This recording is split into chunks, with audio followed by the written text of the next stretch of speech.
제9장 나는 그리스도 안에서 진리를 말하고 거짓말을 하지 않습니다. 이것은 성령 안에서 내 양심이 확증하는 사실입니다.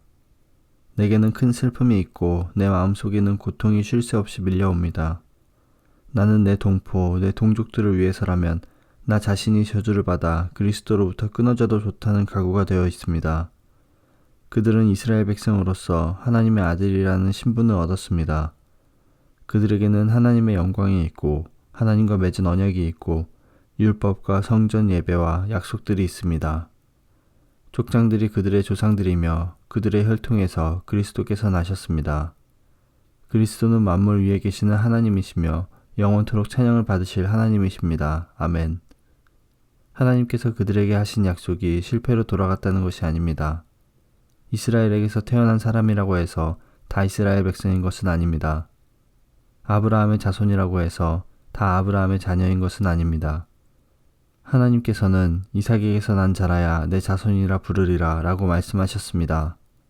다시 말해서 자연적인 출생에 의해 태어난 아브라함의 자손이 하나님의 자녀가 되는 것이 아니라 약속의 자녀라야만 아브라함의 자손으로 여김을 받게 된다는 말입니다. 하나님께서 아브라함에게 하신 약속은 이러합니다. 정한 때가 되어 내가 다시 오리니 사라가 아들을 낳을 것이다. 그뿐만이 아닙니다. 리브가가 우리 조상 이삭 한 사람에게서 아이를 임신했을 때에도 그랬습니다. 두 아들이 태어나기도 전에 그리고 그들이 무슨 선이나 악을 행하기도 전에 하나님께서는 선택하신 목적을 굳게 세우기 위해 리브가에게 다음과 같이 말씀하셨습니다. 형이 동생을 섬길 것이다. 이렇게 말씀하신 것은 하나님의 선택이 사람의 행위가 아니라 불러주시는 분의 뜻에 달려있다는 것을 보여주기 위해서입니다. 이것은 내가 야곱을 사랑하고 에서는 미워했다라고 기록된 대로입니다. 그렇다면 우리가 무엇이라고 말할 수 있겠습니까? 하나님이 공정하지 못하시다고 말할 수 있겠습니까? 그럴 수 없습니다. 하나님께서 모세에게 내가 자비를 베풀고자 하는 사람에게 자비를 베풀고 불쌍히 여기고자 하는 사람을 불쌍히 여기겠다라고 말씀하셨습니다.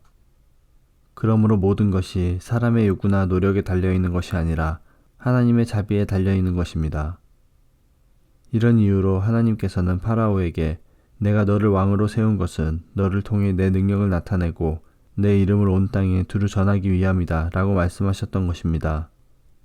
그러므로 하나님께서는 그분의 뜻대로 어떤 사람에게는 자비를 베푸시고 또 어떤 사람은 완고하게도 만드십니다. 그러면 여러분 중에서는 나에게 이렇게 말할 사람이 있을지 모르겠습니다. 그런데 왜 하나님께서는 우리가 잘못했다고 우리를 책망하시는가? 하나님의 뜻을 거스를 사람이 누가 있단 말인가? 그러나 사람이 무엇이기에 감히 하나님께 말대꾸한단 말입니까? 토기 그릇이 자기를 만든 사람에게 나를 왜 이렇게 만들었소? 라고 말할 수 있습니까? 토기 그릇을 만드는 사람이 똑같은 진흙으로 귀하게 사용할 그릇과 천하게 사용할 그릇을 만들 권한이 없단 말입니까? 하나님께서 진노를 나타내시고 그분의 능력을 사람들에게 알리시기를 원하셨으면서도 멸망받기로 되어 있는 진노의 그릇들을 인내로서 참아주셨다면 어쩌겠습니까? 또한 하나님께서 그렇게 하신 것이 영광에 들어가도록 미리 준비하신 자비의 그릇들에게 그분의 풍성한 영광을 알게 하기 위해서였다면 어쩌겠습니까? 하나님께서 부르신 자비의 그릇이 바로 우리들입니다. 유대인 중에서만 부르신 것이 아니라 이방인들 중에서도 부르셨습니다. 호세아에 그래도 이런 말씀이 있습니다. 내 백성이 아니라고 말했던 사람을 내 백성이라 부르겠고 내가 사랑하지 않았던 사람을 사랑하겠다. 그리고 이런 말씀도 있습니다.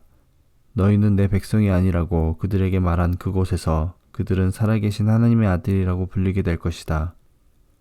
또한 이사야는 이스라엘에 관해 이렇게 외쳤습니다.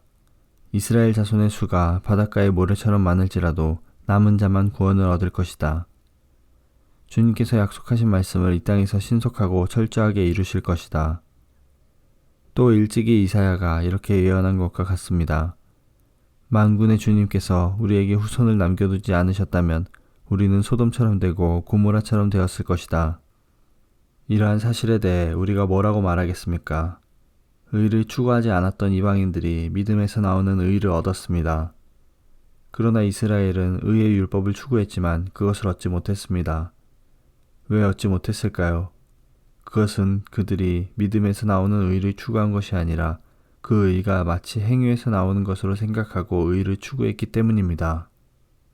그래서 그들은 걸림돌에 걸려 넘어지고 말았습니다. 성경에 보아라, 내가 시온에 사람들의 발에 부딪히게 하는 돌과 사람들을 걸려 넘어지게 하는 바위를 놓으리니 그를 믿는 사람은 부끄러움을 당하지 않을 것이다 라고 기록된 것과 같습니다.